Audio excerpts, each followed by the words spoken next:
بسم اللہ الرحمن الرحیم۔ السلام علیکم ورحمۃ اللہ وبرکاتہ۔ بسم اللہ الرحمن الرحیم۔ عزیز طلباء کرام، ایم اے اسلامیات کے مضمون فقہ و اصول الفقہ کا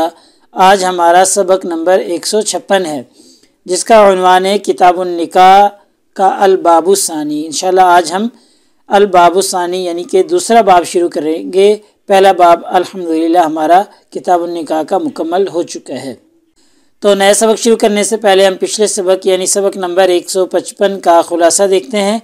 پچھلے سبق میں ہم نے سب سے پہلے عبارت کا ترجمہ اور عبارت کی مختصر تشریح پڑھی تھی، اور عبارت کی مختصر تشریح کے دوران ہم نے چند مسائل زیر بحث لانے کی کوشش کی تھی، جن میں سب سے پہلا مسئلہ تھا کہ پیغام نکاح کا وقت کیا ہے، یعنی عورت کو نکاح کا پیغام کس وقت بھیجا جائے یا کس وقت نہ بھیجا جائے۔ تفصیل ہم نے دیکھ لی تھی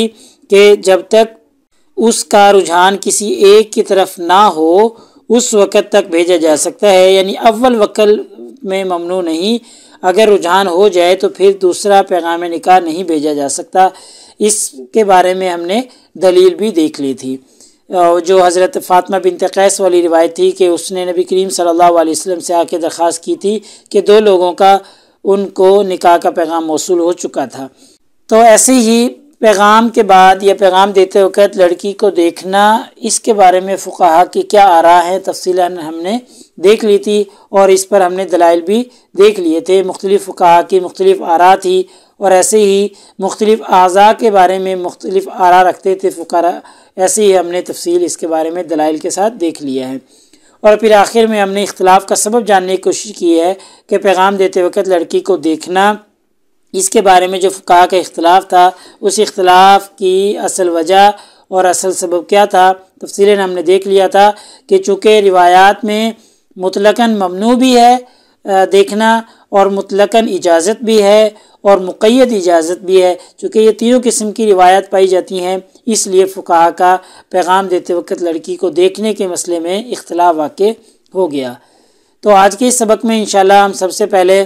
عبارت کا ترجمہ اور عبارت کی مختصر تشریح پڑھیں گے، اور مختصر تشریح کے دوران ہم دیکھیں گے کہ دوسرا باب کتاب النکاح کا کیا ہے، اور پھر دوسرے باب کے جو مشتملات ہیں، دوسرا باب کن کن چیزوں پر مشتمل ہے، کن کن مسائل پر مشتمل ہے، تفصیلاً آج کے سبق میں ہم یہ ساری ترتیب ٹھیک کر لیں گے۔ اور ایسے ہی جو دوسرے باب کا پہلا حصہ ہے جو ہے عقد نکاح کی کیفیت، یعنی نکاح کی جو کیفیت ہے اس کے بارے میں پہلا حصہ ہے، اور پہلے حصے کے کئی موضوعات ہیں۔ تو پہلا موضوع ہے نکاح میں اجازت لینا یا اجازت دینا، اس کے بارے میں پہلا موضوع ذکر کیا جائے گا کہ نکاح میں اجازت لی جائے یا نہ لی جائے، اگر اجازت لی جائے گی تو کون لے گا اور کس طریقے سے، تفصیل آج کے سبق میں ہم انشاءاللہ دیکھیں گے۔ ایسے ہی اجازت لینے کے بارے میں فقہا کا اختلاف ہے، اختلاف کی بھی وضاحت کی جائے گی۔ چلیے دیکھیں، یہ آج کی ہماری عبارت ہے۔ الباب الثانی فی موجبات صحت نکاح، جو یہ دوسرا باب ہے یہ صحت نکاح کے امور کے بارے میں ہے، ٹھیک ہے، یعنی جو صحت نکاح ہے اس کے جو موجبات ہیں، اس کے جو امور ہیں ان کے بارے میں ہے۔ الرکن الاول فی کیفیت عقد نکاح، جو پہلا رکن ہے یہ عقد نکاح کی کیفیت کے بارے میں ہے، ٹھیک ہے۔ الموضع الاول کیفیت الاذن المنعقد به النکاح، کہ عقد نکاح کی جو کیفیت ہے، اجازت لینے کی جو کیفیت ہے، اس کے بارے میں یہ الموضع الاول یعنی پہلا موضوع ہے۔ دیکھ لیں یہاں سے ہم جو یہ الباب الثانی ہے اس کو تقسیم کرنے لگے ہیں کہ ھذا الباب ينقسم الى ثلاثه ارکان، جو دوسرا باب ہے یہ باب 3 ارکان پر مشتمل ہے، اور یہ 3 ارکان کون کون سے ہیں؟ الرکن الاول، پہلا رکن جو ہے فی معرفت کیفیت ھذا العقد، کہ عقد نکاح کی کیفیت کیا ہے، عقد نکاح کی کیفیت کی معرفت کے بارے میں پہلا رکن ہے۔ الرکن الثانی، دوسرا رکن جو ہے یہ باب ثانی کی بات چل رہی ہے، فی معرفت محل ھذا العقد، عقد نکاح کے محل کے بارے میں ہے، یہ محل ھذا العقد یعنی عقد نکاح کے محل کی معرفت کے بارے میں یہ دوسرا رکن ہے۔ الرکن الثالث یعنی تیسرا رکن فی معرفت شروط ھذا العقد، عقد نکاح کی شرائط کے بارے میں ہے،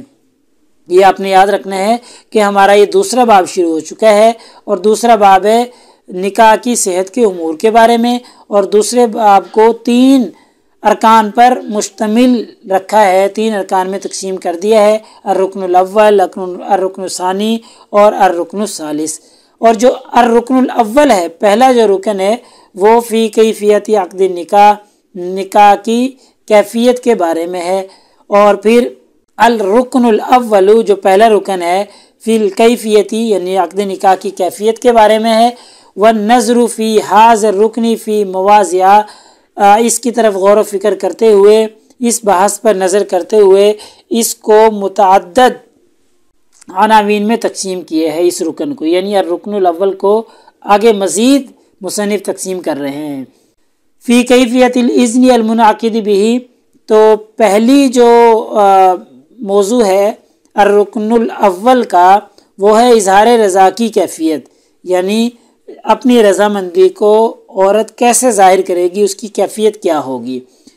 وَمِنَ الْمُعْتَبَرِ رَضَاهُ فِي لُزُومِ هَذَا الْعَقْدِ، نکاح کے انعقاد میں کس کی رضا معتبر ہوگی، ٹھیک ہے۔ وَمَنِ الْمُعْتَبَرُ، کس کی رضا معتبر ہوگی، فی لزوم هذا العقد، اس عقد کے جائز ہونے میں یا اس کے لازم ہونے میں۔ یہ دوسرا موضوع ہے الرکن الاول کا۔ وَهَلْ يَجُوزُ عَقْدُهُ عَلَى الْخِيَارِ، تیسرا موضوع ہے کہ کیا عقد نکاح جو ہے یہ اختیار کی بنیاد پر ہو سکتا ہے، ام لا یجوز، یا یہ نہیں ہو سکتا، خیار کی صورت میں عقد نکاح جائز نہیں ہے۔ تو یہ تیسرا موضوع ہے الرکن الاول کا۔ وَهَلْ إِنْ تَرَاخَ الْقَبُولُ مِنْ أَحَدِ الْمُتَعَاقِدَيْنِ، اور چوتھا موضوع ہے کہ متعاقدین میں سے کسی ایک کے قبول میں تاخیر ہو گئی تو لازم ذلك العقد، تو پھر کیا یہ عقد لازم ہو جائے گا، ام من شرط ذلك الفوز، ام من شرط ذلك الفور، یا فی الفور قبولیت شرط ہے۔ تو اس کے بارے میں یہ چوتھا موضوع ہے الرکن الاول کا۔ بہرحال یہ 4 موضوع ہو گئے: اجازت لینے کی کیفیت، کس کی رضا معتبر ہوگی، اور خیار کے اوپر عقد ہو سکتا ہے یا نہیں ہو سکتا، اور اگر متعاقدین میں سے کسی ایک کی طرف قبولیت میں تاخیر ہو گئی تو کیا ہوگا، اور یا فی الفور یہ قبول کرنا شرط ہے۔ تو یہ 4 موضوعات ہیں الرکن الاول کے۔ پھر سے دیکھ لیں، الباب الثانی کو مصنف نے شروع کیا ہے، اس کے 3 ارکان بنائے ہیں، 3 ارکان میں تقسیم کیا اس کو، الرکن الاول کو شروع کیا ہے، اور الرکن الاول کے اندر 4 موضوعات پر مصنف بات کریں گے۔ الموضع الاول، پہلا موضوع، الاذن فی النکاح علی ضربین، نکاح میں اجازت لینا اس کی 2 قسمیں ہیں۔ فہو واقع فی حق الرجال والثیب من النساء بالالفاظ، وہ یہ ہے کہ جو مردوں کے حق میں واقع ہوگا، وہ والثیب من النساء، اور عورتوں میں سے جو سیبہ عورتیں ہیں ان میں جو یہ نکاح واقع ہوگا بالالفاظ، الفاظ کے ذریعے ہوگا، یعنی اگر مردوں سے اجازت لی جائے گی نکاح کی تو وہ الفاظ کے ذریعے ہوگی، اور جو سیبہ عورتیں ہیں، سیبہ عورت اس عورت کو کہا جاتا ہے جس کا پہلے کہیں نکاح ہو چکا ہو، اس عورت کو سیبہ کہا جاتا ہے، یعنی جس کی پہلے کہیں شادی ہو چکی ہو، اب اس کا کوئی دوسری جگہ دوسرا نکاح یا تیسرا نکاح ہو رہا ہے، ایسی عورت کو سیبہ کہا جاتا ہے، جس کو کہا جاتا ہے شوہر دیدہ، یعنی جس نے پہلے شوہر دیکھ لیا ہو۔ تو سیبہ عورت اور مرد، ان میں اگر اجازت لی جائے گی تو بالالفاظ، الفاظ کے ذریعے اجازت دیں گے۔ وہو فی حق الابکاری، اور باقرہ عورتوں کے حق میں المستأذنات واقع بالسکوت، تو ان کے حق میں جو اجازت طلب کی جائے گی کرنے پر اگر وہ خاموش ہو جائیں، خاموشی اختیار کر لیں، تو وہ خاموشی بھی اجازت تسلیم کی جائے گی، اعنی الرضا، یعنی کہ ان کی خاموشی بھی ان کی رضا تسلیم کی جائے گی۔ بہرحال یہ دیکھیں 2 قسم کی ہوگی، مردوں اور سیبہ عورتوں کے حق میں الفاظ کے ذریعے اجازت ہوگی، اور باقرہ عورتوں کے جو قوانی عورتیں ہیں ان کے حق میں اجازت جو ہے وہ سکوت کے ذریعے بھی ہو سکتی ہے، یعنی اگر وہ خاموش رہے تو ان کی طرف سے یہ اجازت تسلیم کی جائے گی۔ وَأَمَّا الرَّدُّ، اور جو رد ہے، تردید کرنا، باللفظی، یہ الفاظ کے ذریعے ہی ہوگا۔ اگر کوئی مرد یا کوئی عورت انکار کرنا چاہے تو وہ انکار الفاظ کے ذریعے کریں گے تو انکار تسلیم ہوگا ورنہ نہیں ہوگا۔ ولا خلاف فی هذه الجملۃ، اور اس جو یہ بحث ابھی کی ہے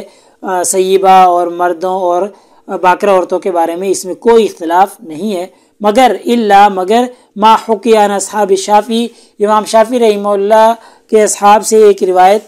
مروی ہے، وہ یہ ہے کہ ان اذن البکر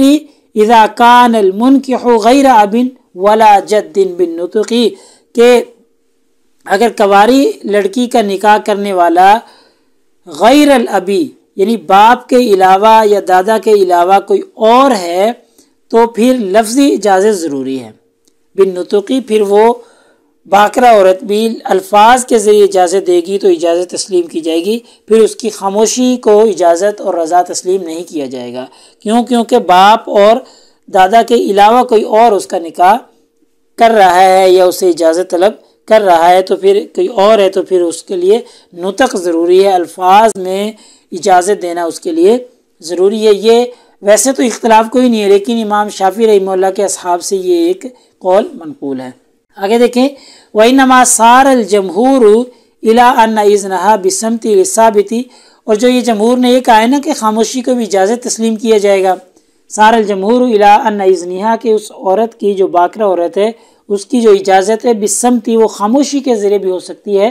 ایسا کیوں کہا ہے انہوں نے؟ دلیل کیا ہے؟ للثابت من قولہ علیہ الصلوۃ والسلام، نبی کریم صلی اللہ علیہ وسلم کے قول سے یہ مروی ہے، یعنی نبی کریم صلی اللہ علیہ وسلم سے یہ ثابت ہے۔ اور وہ حدیث کیا ہے؟ نبی کریم صلی اللہ علیہ وسلم کا فرمان کیا ہے؟ الایم حق بنفسها، کہ جو شوہر دیدہ عورت ہے، سیبہ جو عورت ہے، وہ اپنے حق میں من ولیہا اپنے ولی سے زیادہ اختیار رکھتی ہے، وہ اپنے آپ کے بارے میں زیادہ مالک ہے، یعنی وہ اپنا اختیار خود رکھتی ہے اجازت دینے یا نہ دینے کا اپنے ولی سے بھی زیادہ۔ والبکر، اور جو باکرہ عورت ہے، تستأمر فی نفسها، اس سے اس کے بارے میں اجازت طلب کی جائے گی، وَإِذْنُهَا سُمَاتُهَا، اور اس کی خاموشی اس کی اجازت ہوگی، یعنی اگر وہ خاموش رہے تو وہ اس کی طرف سے اجازت تسلیم کی جائے گی۔ اب دیکھیں نبی کریم صلی اللہ علیہ وسلم کی اس حدیث مبارکہ میں آپ صلی اللہ علیہ وسلم نے یہی فرمایا ہے کہ اذنها سماتها، کہ اس کی جو اجازت ہے اس کا خاموش رہنا بھی اجازت تسلیم کیا جائے گا۔ تو اس لیے جمہور نے کہا ہے کہ اگر باکرہ عورت نکاح کی اجازت کے وقت خاموش بھی رہے تو وہ اس کی اجازت تسلیم کی جائے گی۔ بہرحال ہمارے آج کے اس سبق کا خلاصہ یہ نکلا کہ آج کے اس سبق میں ہم نے عبارت کا ترجمہ اور عبارت کی مختصر تشریح پڑھی ہے، اور مختصر تشریح کے دوران ہم نے آج الحمدللہ دوسرا باب شروع کیا ہے، اور دوسرے باب کے جو مشتملات ہیں ان کے اوپر ہم نے تفصیلاً گفتگو کی ہے کہ 3 ارکان میں دوسرے باب کو تقسیم کیا ہے، اور پھر آج ہم نے الرکن الاول یعنی پہلا حصہ شروع کیا ہے، اور پہلے حصے میں 4 موضوعات کو مصنف ذکر کریں گے۔ عقد نکاح کی کیفیت کو ہم نے دیکھا ہے، اور جو پہلا موضوع ہے 4 موضوعات میں سے وہ نکاح کی اجازت کے بارے میں ہے کہ نکاح میں اجازت لینا کس طریقے سے ہوگا، مردوں سے کس طریقے سے ہوگا، سیبہ عورتوں سے الگ طریقہ ہے، اور جو باکرہ عورتیں ہیں ان سے اجازت کا الگ طریقہ ہے، تفصیلاً ہم نے دیکھ لیا ہے، اور چونکہ اس میں فقہا کا اختلاف تھا، اختلاف کی بھی ہم نے وضاحت کر دی ہے۔ تو پیپر میں پوچھی جانے والے سوالات سے متعلق اگر بات کریں تو وہی سوال کہ جی مذکورہ عبارت کا ترجمہ اور تشریح کریں، اور اگلے سبق نمبر 157 میں انشاءاللہ ہم اسی ترتیب سے آگے چلیں گے۔ انشاءاللہ اگلے سبق نمبر 157 میں کتاب النکاح کا الباب الثانی انشاءاللہ ہمارا چلتا رہے گا، اور آگے ہم واتفقوا علی ان سے پڑھیں گے۔ تو انشاءاللہ یہ کتاب النکاح کا الباب الثانی پہ ہم تفصیلاً گفتگو آگے کرتے چلے جائیں گے اگلے اسباق میں۔ جزاکم اللہ خیر، السلام علیکم ورحمۃ اللہ وبرکاتہ۔ اللہ پاک آپ سب لوگوں کا حامی و ناصر ہو، اللہ تعالیٰ آپ لوگوں کو کامیابیاں اور ترقیاں نصیب فرمائے۔ اگلے سبق تک اجازت چاہتا ہوں۔